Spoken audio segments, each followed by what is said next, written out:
ஆறு மனமே ஆறு அந்த ஆண்டவன் கட்டளை ஆறு. ஆறு மனமே ஆறு அந்த ஆண்டவன் கட்டளை ஆறு.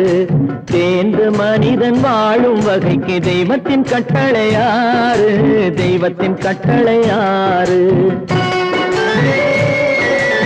ஆறு மனமே ஆறு அந்த ஆண்டவன் கட்டளை ஆறு.